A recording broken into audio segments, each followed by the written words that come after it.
like to say I'm sat here planning my next trip, but I'm not. I'm going to leave that to James.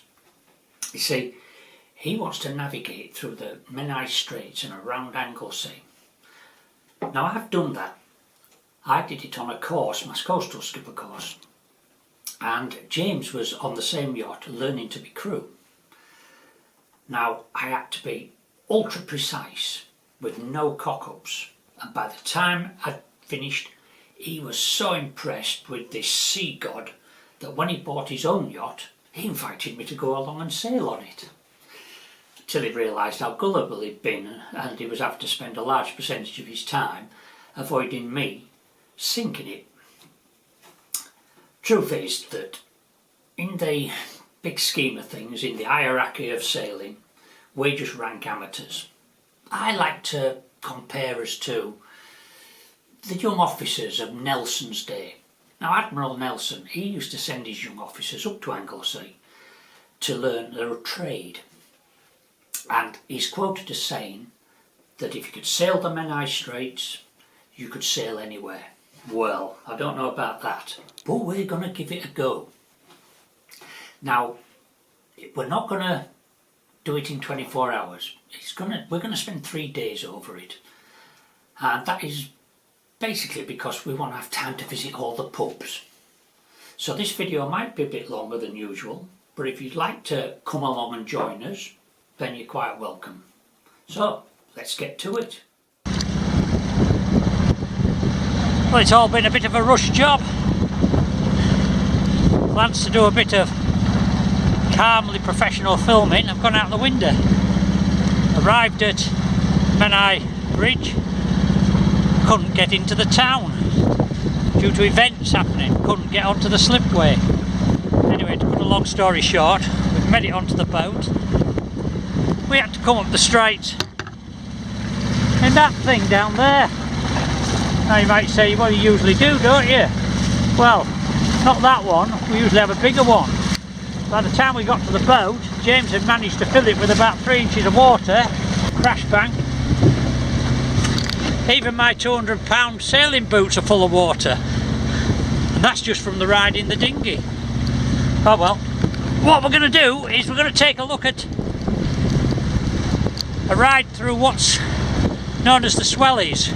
It's quite a dangerous little route, but provided you go through at the right time, in the right conditions, and the way this boat's rolling around, I think I'll be sick before we get there, then you should be alright. Lots of rocks, lots of underwater rocks that you can't see, but there's a man on the helm who knows exactly what he's doing. There you go, you see. Confidence. I love confidence. So once we get down there, we'll have a look and see if we can get through without hitting anything.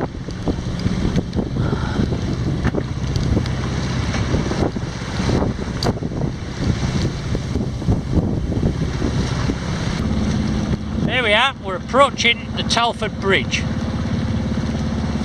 We're going to go underneath that, and that is going to be the start of the Swellies. Years gone by, big steamer ships used to come by here, but it's so shallow now it's not possible. Once we get underneath the Britannia Bridge, which you can see in the background probably, we'll be clear. Let's take a look at a chart and have a look at the rocks, and you'll appreciate the difficulties.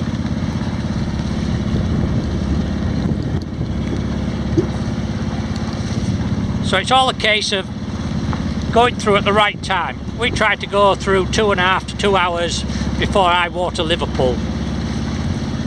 That means we're at slack water, which for you people who are not nautically literate like what I am, that means that the water is not going that way or this way, we hope.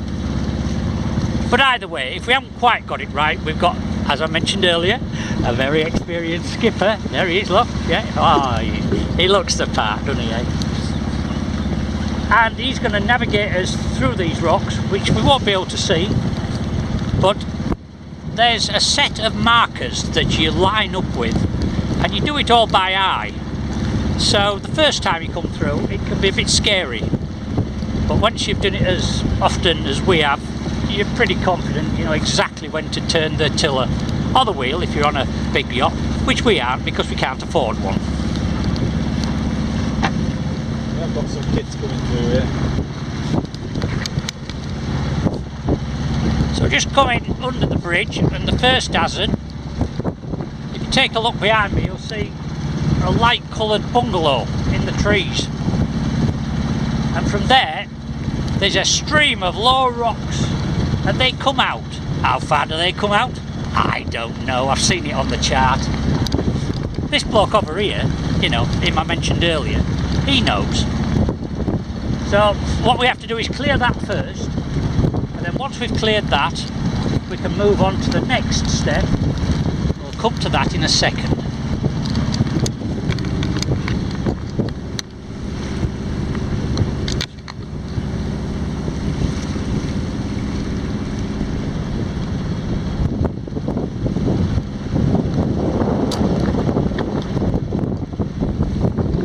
Now cleared the platters.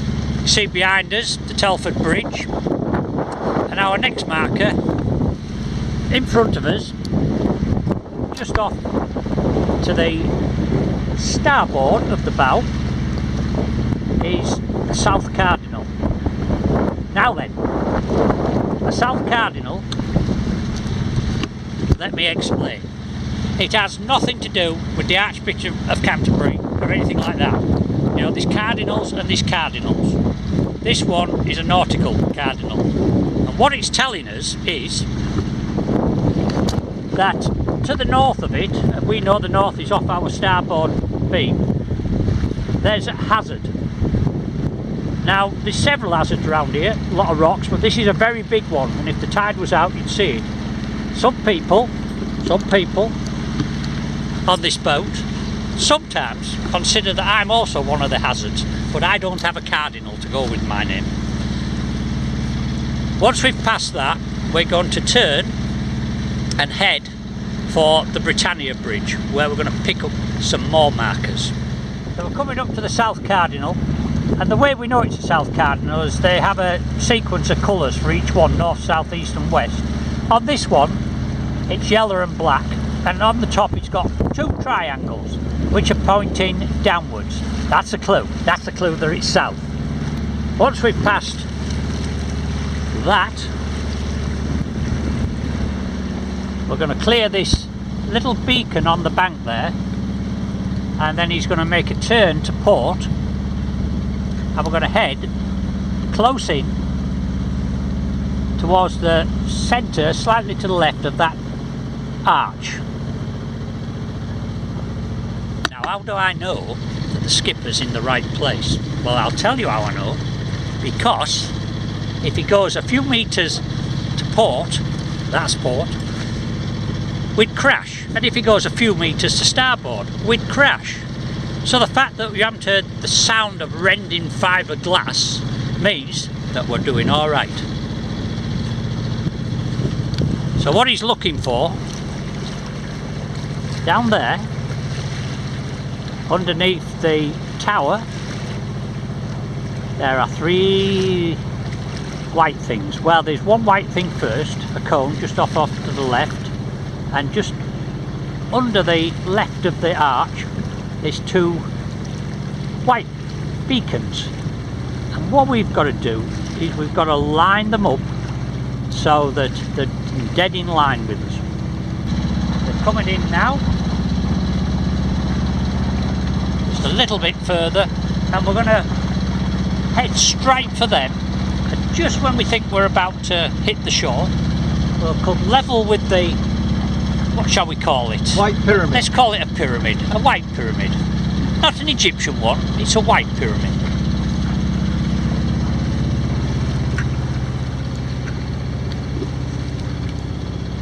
And once we get level with the white pyramid, we're going to head for the centre of the arch, and that is actually the left hand arch. There's two arches.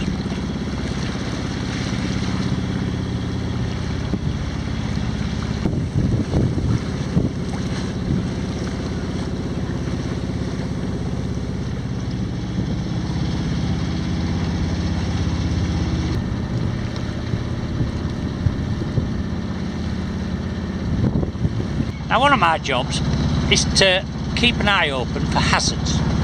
Ahead there's some little boats, there could be other yachts coming. There's a powerboat coming, in fact. I think you can see that. But sometimes something creeps up behind you that you're not expecting, and you're thinking, how do I describe that? Best way to travel! Right.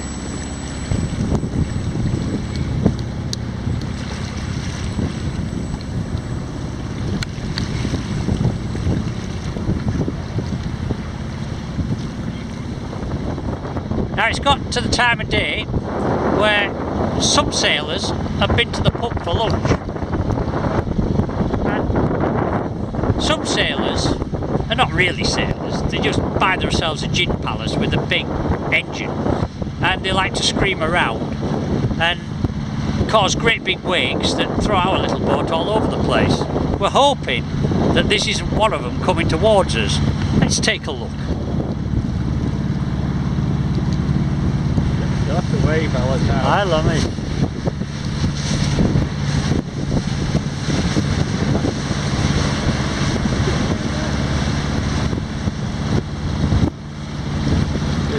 Wait. Hold on, old chap. Oh. Right, high water, Carnarvon, 1430 BST, local time. 14:30. Yeah. Go on then, fag packet, get on with it. R5 will have to be over it by then. Easy peasy. Well, we made our way down the Menai Straits and we're at Carnarvon, historical city with a very nice castle. What isn't very nice is we're going around in bloody circles because somebody's put a jet ski race right in front of us, and the harbour master would like us just to sit here and wait till they finish going round and round in circles. But until they do, we're not allowed to proceed. When time's critical to get over a great big sandbar out into the Irish Sea, it's a little bit frustrating. On the plus side, we get to watch the race from a harbourside seat.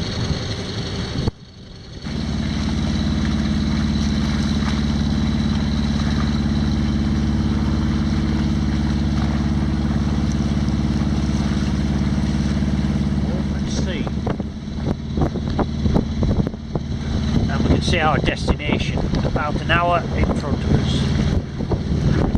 Nice little bay where we can sit, relax and open a cold can of beer. And there's no fridge on this boat, but it will be cold.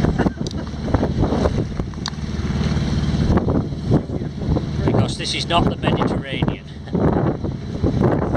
And I've had to put more clothes on, gloves and hats. But even so, I'm still looking forward to the cold beer.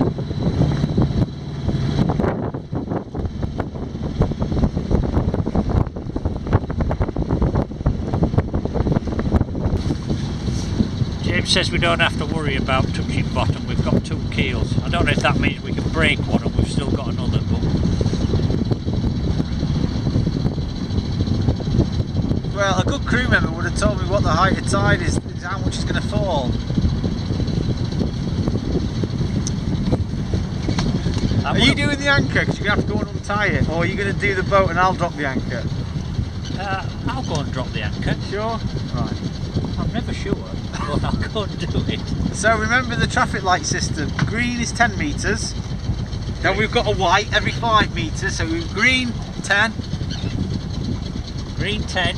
Then there'll be a white and then there'll be yellow, which is 20 metres. So Right. Once we get to 20, you tell me to stop.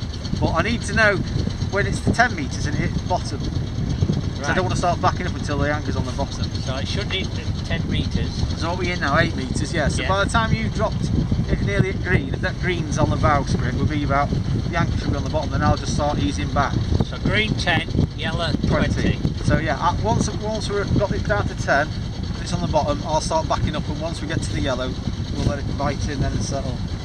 Don't be disturbed by the vague look on my face. Right? I'll go up there and I'll, you know, do whatever. Just tell me when it's green, yeah? Yeah, I'll and tell I you will when back it's green. up, and then you tell me when it's yellow and I will stop. Right. I did make it traffic light colours so simple people can understand it. If you get to red, that means stop, because there's only 5 metres of chain left. I have been known to go through the odd red light. Right. If it's going to be a disaster, it's going to be up that end.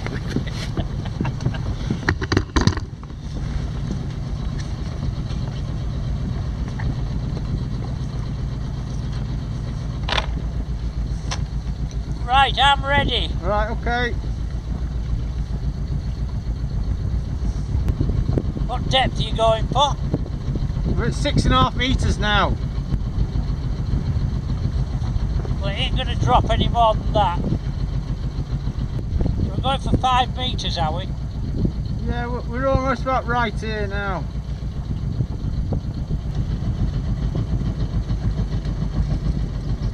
Come on, drop it, Alan.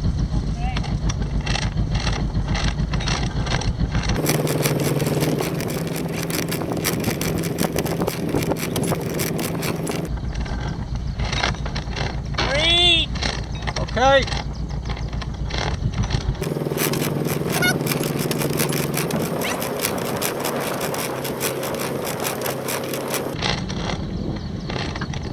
Yellow! Right, cleat it off.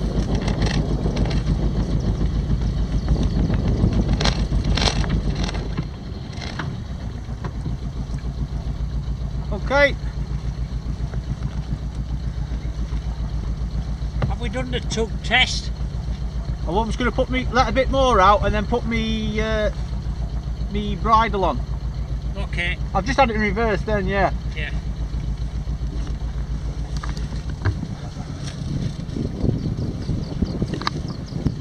I got it, skipper. Red, green, purple, pink. I'm good with this stuff.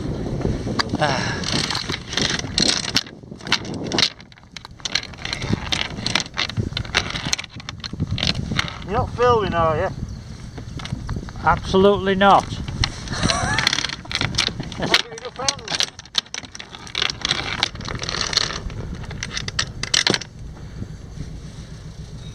Well, I know what he's trying to do, but I wouldn't even like to try and describe what I'm actually looking at.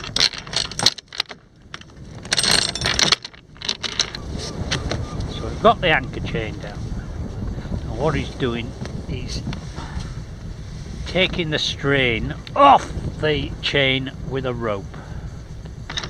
So initially the rope is taking the strain, but should it break, the anchor chain is still attached to the boat. Sorted. Well done. Lights off beam onto the wind. That'll do. Good, that'll do. Ooh, right, I'll put the the thing up. Have you noticed all these nautical terms that I use when I come for the first time each season? Thingy, what's it? Oh.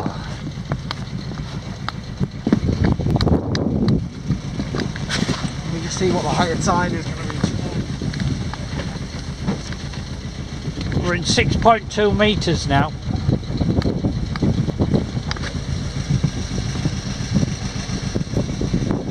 It's going to fall another 1.5 meters. Yeah, that's alright. How far is it going to rise? 4.3 metres in the high tide tonight. So it's only going to go up another 1.5 meters, 1.8 from where we are now anyway tonight. That's alright. Should be plenty of chain down. Right. Whew.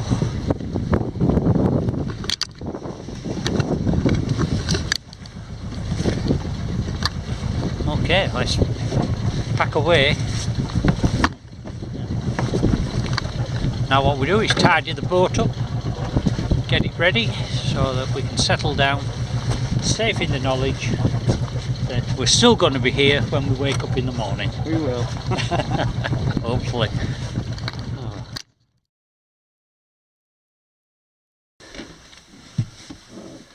So, up and at it, Skipper, you're looking very lively. What we got, half an hour before we need to get away. Get all my gear on and then I'll be ready to fanny about.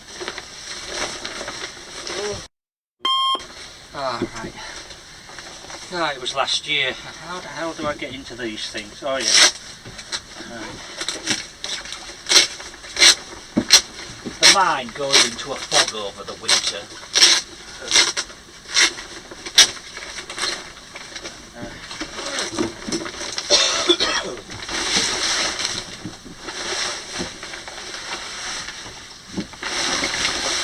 I take it you go for a shite in the middle of the night. Did you go? No. I didn't go. I had a piss outside. Oh, I didn't hear that. What was you doing at 4 o'clock in the morning? I just went for a wee, but I know you, if I just leave it in the bowl and you go in, and everything, your tackle's hanging into the bowl, you curse and swear at me and carry on. Mutter something about did you disinfect your hands and all this sort of stuff.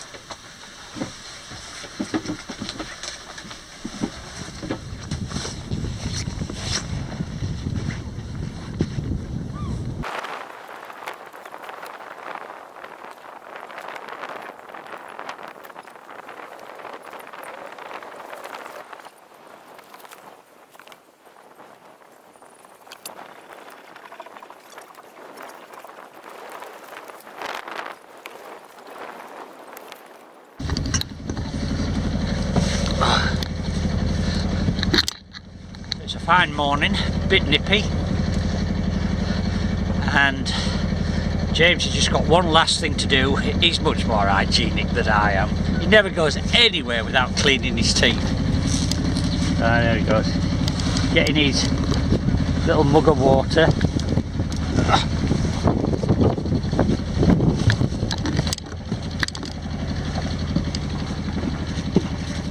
Them teeth going to be nice and shiny for the rest of the day.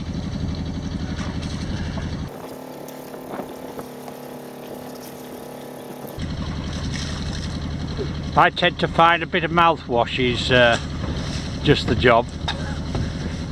I believe the battery's nearly flat on this. I don't know what it's done. Right then you go and pull that anchor up.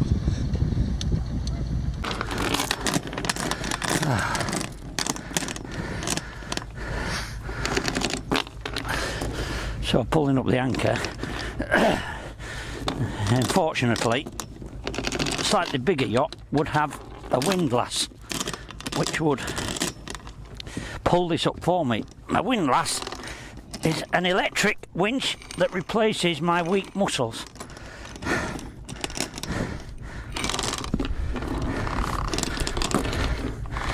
If he's sweating now with all them coats on.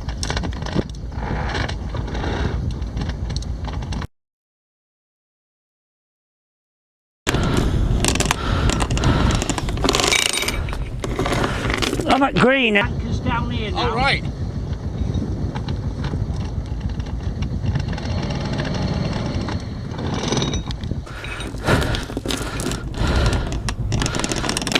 Right.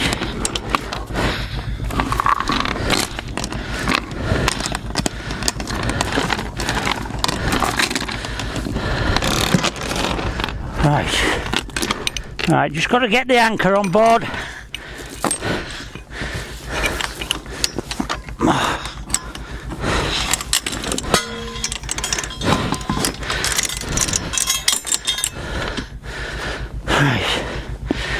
Whew. It's quite hard work this, but I have to keep doing it because if he ever thinks I can't, he'll sack me and get another crewman, and then I'll have to resort to just playing in my bathtub with my toy boats.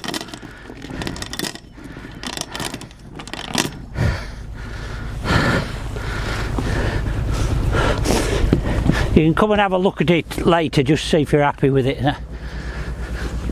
Right. Oh.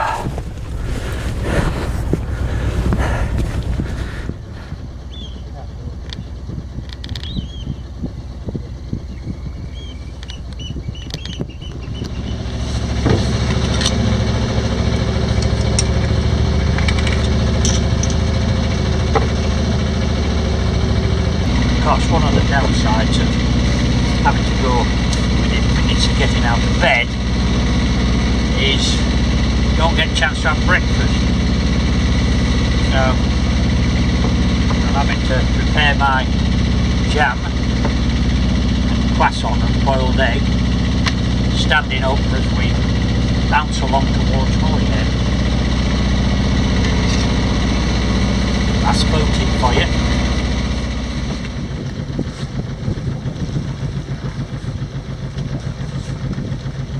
Put me into the wind.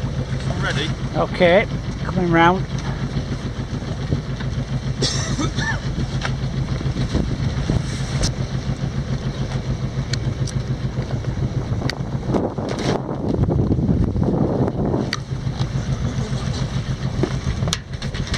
That's about it.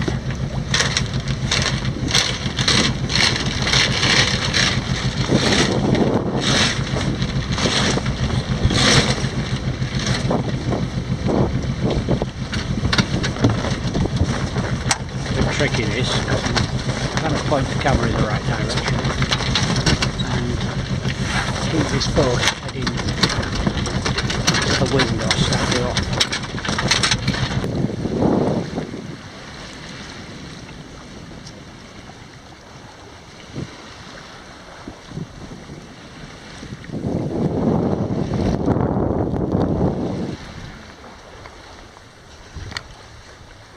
So here we are. On our way, we're heading about 310 degrees to South Stack, which is the prominent lighthouse at the edge of the Holyhead. We're making about 4 knots, 3.56 knots over ground. 5 knots actually through the water, but we've got a bit of tide against us. We've got about 9 knots of wind, which we could do with a little bit more. But it's enough, and we should be on schedule to arrive at the optimum moment to go around the very dangerous rocky head of South Stack. This is the life. All I need is some foot warmers and hand warmers, and I could convince myself I'm in the Mediterranean.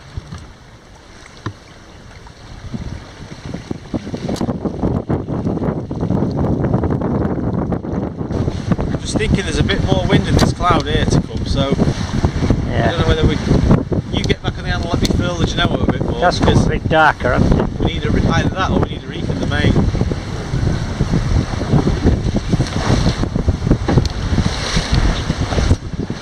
So we can see our destination a little bit better. Well, our next waypoint, what's known as South Stack. It's there as a warning, a headland. It's a good marker for navigation, and the light is flashing. I haven't checked it on the chart, but I think it's about every 7 seconds. So if we were out at sea in the dark, we'd know we've got the right light, and we'd be able to take a bearing on it and work out a position where we are. But we've got to go around there, and we're just going to get up level with it, and then we're going to make a course change. But we're having to debate about the sails reefing and such like, because it's just getting a little bit windier now, and that has meant our speed's picked up and we're arriving a little bit too early. And early is better than late, because you can always wait to go around or through a tidal gate. It's not good if you come late. Go down, plot the position on the chart, Let's see where we go from there.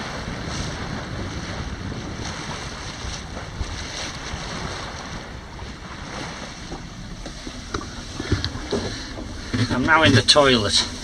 Just been for a wee.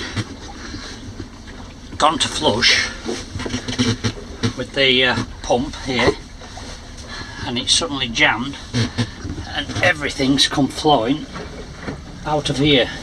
I am now mopping up my own urine with bits of toilet paper.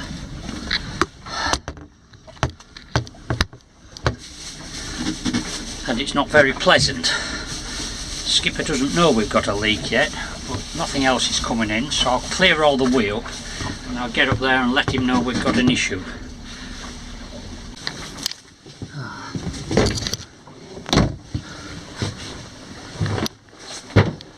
We've got a problem, Skipper. What I've got here is a bag full of urine tissues, and I'm covered in it. What? We've got a blockage in the toilet. You've not dropped a shit in there, have you? No. Seacocks are shut. No, somebody else did earlier though. But I went to pump the water to empty the bowl, and I just pushed down once, it stopped, and then all of a sudden everything shot out of one of the pipes. So I'm The just seacocks gonna... were off. Huh? The seacocks were off because we were on passage. You've not blown the pipe So off it. is the seacock shut? Not interested. It's time to get in Have deep. you blown the pipe off the seacock? It hasn't blown it off, but it's obviously leaking. No, it's not me. It's the... Why didn't you say you were going for a toilet? And I said to the seacocks to shut off. When we're on passage, you put the seacocks off. Because Yeah. I thought if we're sloshing around, there's going to be water coming up the toilet. Ah, Amateur crew. no, seacocks are supposed to be open when Not we're on passage, when there's sloshing all the bog walls. Fucking... Well, I'm up to my arms in it, so I'm going to deal with that. Oh,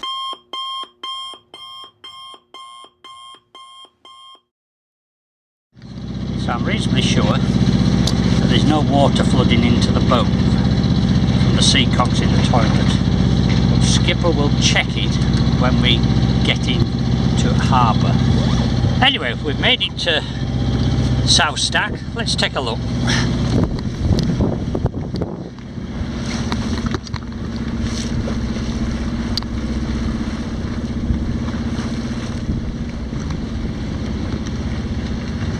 And the next headland is North Stack. Once we get round there, we'll be able to see our destination.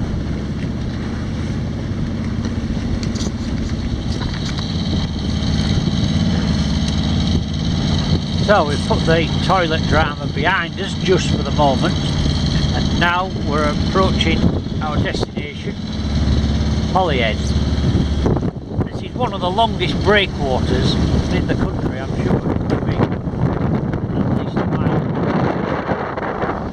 Now we're just going to clear the end of the lighthouse so we can see in the harbour. We've contacted the harbour master just to check that there's no super fast ferries coming out that are likely to run us over, and he said come on in, so that's what we're going to do. Now when that's a dry low water, you can see a lot of rocks down there coming out of that, so we've just got to follow this line of this wall. Once we get up there around that corner, we'll be able to see the marina and everything. The rest is all commercial off to the port side.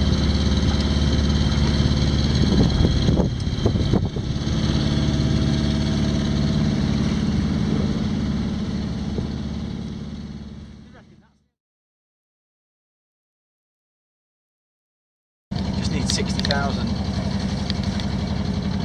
Where, which one? That one there. See that shape Genoa Odyssey? I think that's a 32 here. Oh yeah, see just here. Well, they do a 32, a 35 and a 37. I'd like the 35. If I had 60 grand, I'd buy it. For a boat for round here, I'd buy that. 35, put one of them. Showers, my showers. I put my shower cap. No, not my shower cap. I put my boots. I realised there was nowhere to hang your towel up near the shower, so I didn't want to walk across the floor. So I put my boots near the shower entrance, and laid me towel on top of them. See, your towel's covered in all bits of cubes of everyone else that's showered. No, that's why I kept it off the floor, you see. Yeah, I So don't... you hovered? No! And that was... I meant the boots were on their own, stood near the shower tray. Right. And that meant I could lay my towel on Did you top go in of the ones the to boots. the right? There's no door on the 2 shower cubes. Yeah, that's no right. Door. I see, there is. A private. Yes. Yeah. If you want to get Dickie out in front of everyone. Me and Marie used that one time because the other showers were quite busy when we came in on the boat with George. So we just went and got the key for that. Did you say we shower together generally? Yeah. Anyway, I put the towel on top of the boots. On top of the boots, yeah. But then when I started the water, fortunately I looked round and one of the diddly sprays was going straight down into my boot. Fortunately the towel stopped it happening and I ended up with a half soggy towel to dry myself with. So even going for a shower, it can be a traumatic experience. Well, when I went to Lanzarote to set Endeavour, for some reason there, even showers with doors on, all them foreign blokes, they just had the door open with their old wrinkly bollocks and cock hanging down. These blokes are 70, 80 years old. Over and they're dangling down here. Just foreigners, whereas, you know, I like to shut the door when I have a shower. It's a privacy hole. I'm British. This is the life. Forget all that thrashing about out in the waves and the rain and the wind. This is what sailing's all about. It might not look like the Bahamas or the Mediterranean, but laying back here in the sunshine, dreaming of getting a tan, that's what it's about. Skipper's down below, doing his log, working out where we're going to go and how we're going to get there tomorrow, instead of me having to do it.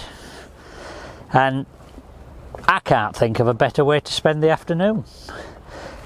You're thinking to yourself, where's the beer? Don't worry, that's coming later.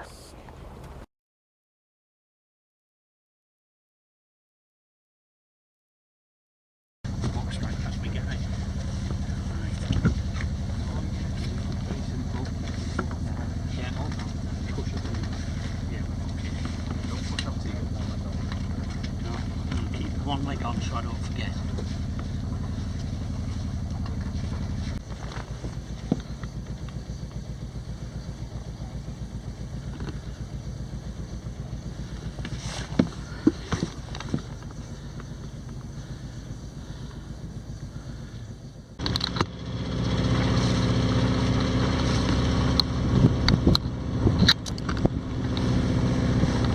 There we are on day 3.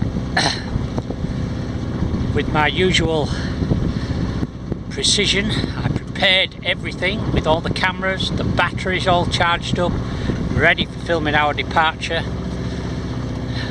Memory card was empty, so I think we missed the first bit of the trip. Anyway, new memory card in. We're heading for the entrance to Holyhead Harbour, and then we'll be heading on 18 degrees true to take us up to Carmel Head. We'll have a look at that, and the Skerries as well. Small rocky outcrop, not what you could call an island as such, but an outcrop that you definitely want to avoid. So we'll come back when we get there and we'll take a look at what there is to see. Carry on, James.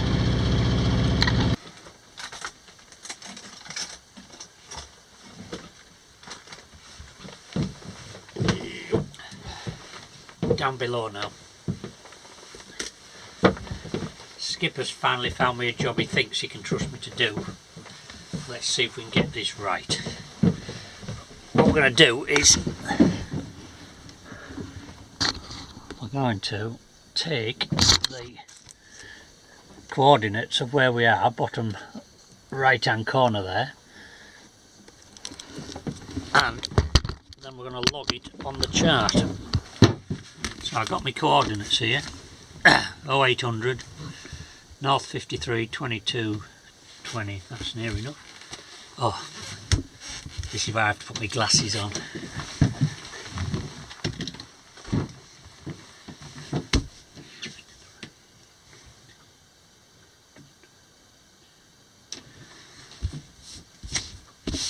Okay, so we've got two positions. Got the north 53, 22, 20. So 53, 22, which is 1, 2, then 20, which is more or less dead on that line there. So I won't make a mark on the chart there. And the other one is 0, 4, 35, 7, 35, 7, which is there. So what I'll do is measure that. So that's where we are to the west. We know we're on that line there because I've just checked it. So all we've got to do is take the measurement from there to there. Station calling Holly Coast Guard. This is Holly Coast Guard. You're good. Readable channel 6 over. And that's where we are at 0800. Now if I measure that, that's half an hour from the breakwater. And that means, when we go from there, we've come to 2.6 miles. Ah, we're halfway then. 2.6 miles, James. We're halfway. Yeah. And what's the distance to Carmelad? Distance to Carmelad is... Carmelad. Distance to Carmelad is 2.4 miles. So there we are. We know where we are. We've double checked everything. It's marked on the chart. If all the electronics go down now, I'll be able to tell him where we are and how to get out of where we're going. Your next calculation is how long is it going to take us to get there at 3.5 knots if we're just pottering? He likes to test me. 3.5 knots. So, distance. Let's just go on another page here. Don't want to mess his book up. Excuse the camera. Get my pad. He doesn't like me scribbling all over his pad, so I'm going to scribble over mine. Right. So, what speed? 3.5. 3.5. So distance is 2.4. We're only pottering. Divided by 3.5 times 60. Am I going to do that in my head? Don't be bloody silly. I'm going to get my calculator out. Calculator. 2.4. 2.4 divided by 3.5 equals times 60 equals 41 minutes. Okay. We don't need to set. Yeah, 10. We're only going to be 10 minutes early then at that. He'll be setting his timer, and if No, I'm we're- more than yeah, 2 minutes out, 20 he'll be giving me minutes. grief. We're going to put the main up now anyway. Right, we're going to put the sail up. Exciting.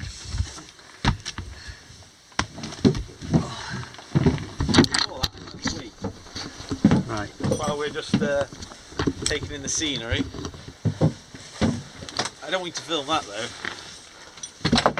Well, I was just sort of trying to show what a palaver it is every time you got to go for a wee. Oh, you're going that way.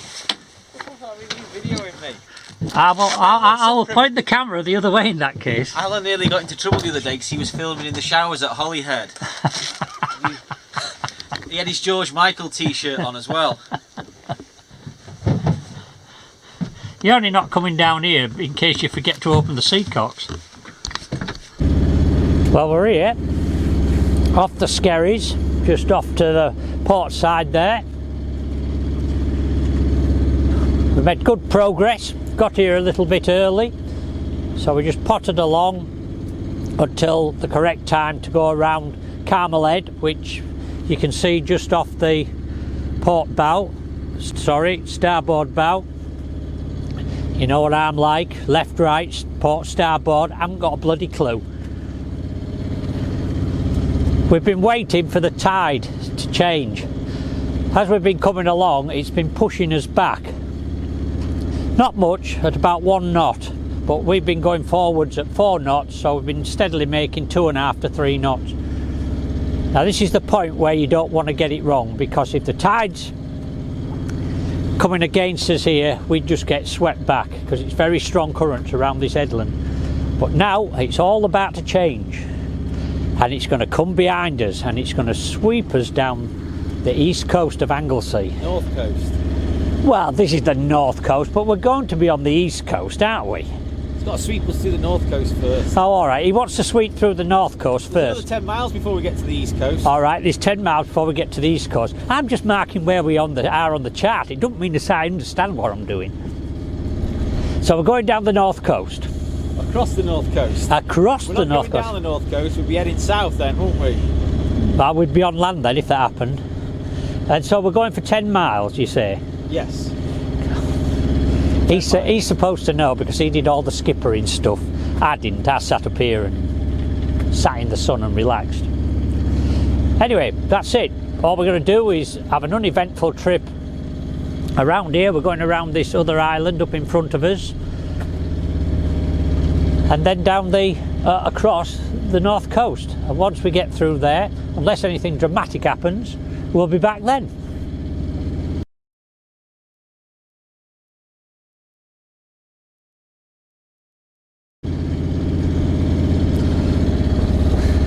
North coast, south coast. This is when I said to you, half this stuff you say, you don't realise what you're saying, and then I tell you, you said that different. He's like, no, I didn't. I was like, you did. Yeah, but and now you've got it on video. Yeah, but by the time we've done the about the fifth cut, because before, if I'd have said to you, if that hadn't been filming, I said, you just said we were heading down the east coast. You said, no, I didn't. You'd have said, no, I didn't. And then I was like, I've got it on there now. well, that's why I agreed with you. We're heading down the north coast. But we're not heading down it, because then we'd be going south. Yeah, I never said that. I said we were heading east. Ah, well, you see, have you noticed how I readily agree with you if it's on tape? Because you know I'm right then. But if it's not filming, you're there saying, I never said that.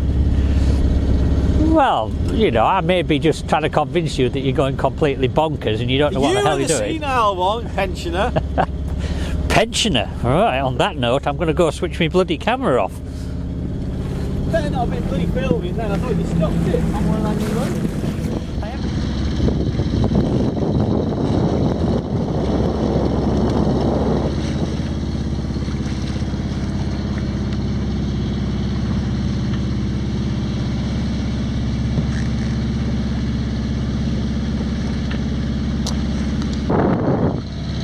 Well, we've progressed a little bit further. Right, James, what's that sticky up thing in front of us? North Cardinal. Telling us to go north of the danger. Ah. Let's have a look.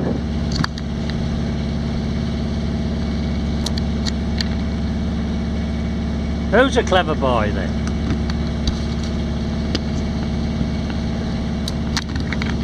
He's right, of course.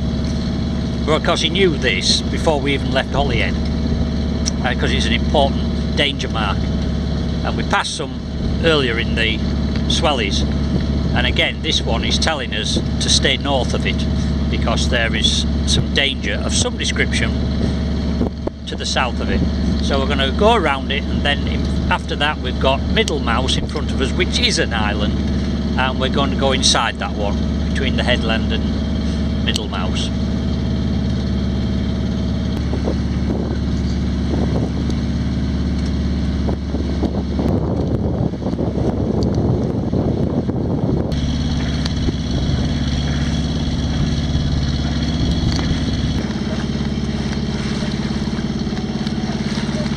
Up to Middlemouse now. A lot of bird activity in the water. Skippers come to the conclusion that there's maybe a shoal of mackerel underneath here. There's literally hundreds of birds here. The fishing rod's coming out.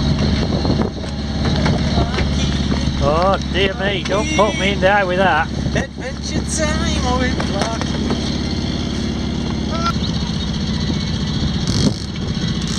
We're gonna need a bigger boat. Quint. Have you got one?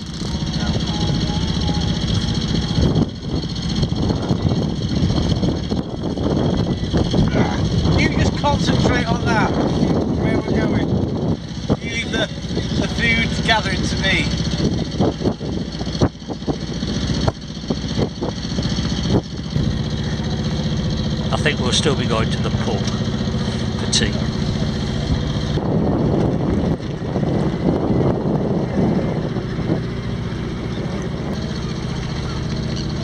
Oh, I tell you, it's proper David Attenborough stuff this, you know.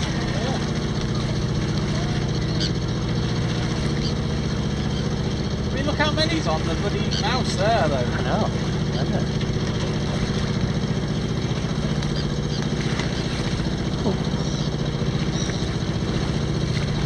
I think there's a lot here because there's those. We'll have to find out what the birds are. We're not very clued up.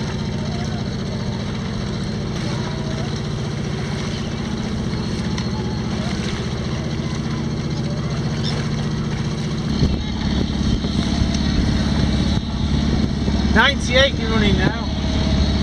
98. 100. 98. Anywhere between 90 and 100. After Sandhills, I think.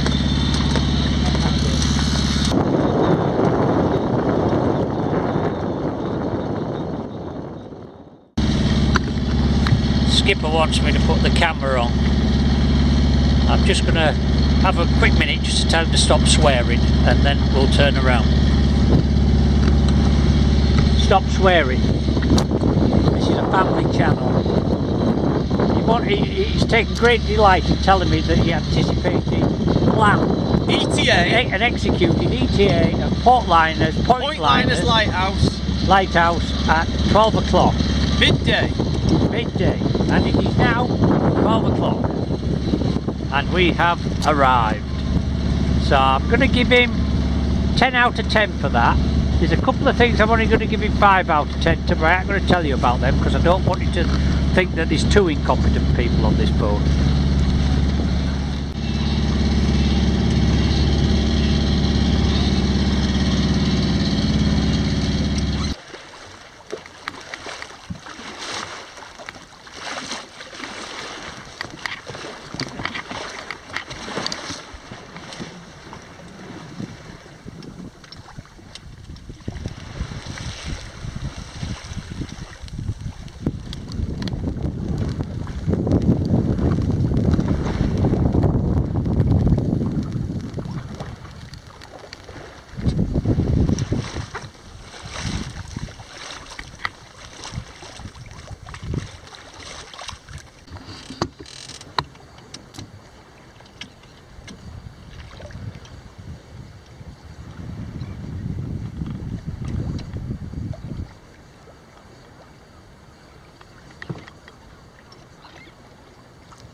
I thought that went reasonably well.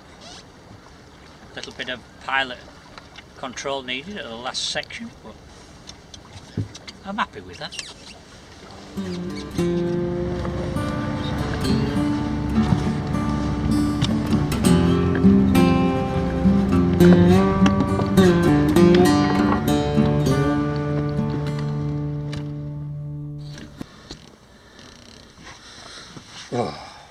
Is that filming? I don't trust you.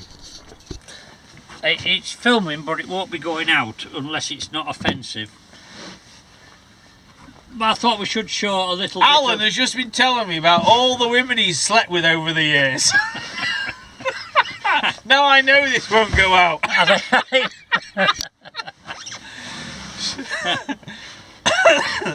Yes, the first 10 years of my life was very busy. Life as a playboy, eh? A gigolo, a gigolo. Ah, I could dream. Yes. Unfortunately, I never had the money to be much of a gigolo. So you were a poor man's James Bond. I was a red wall working class James Bond, I was, I'll tell you. Yeah. So who was your Miss Moneypenny? Oh, that's easy. Oh, it was easy. Ah, who's my dad's favourite? Amy MacDonald, her name was. No.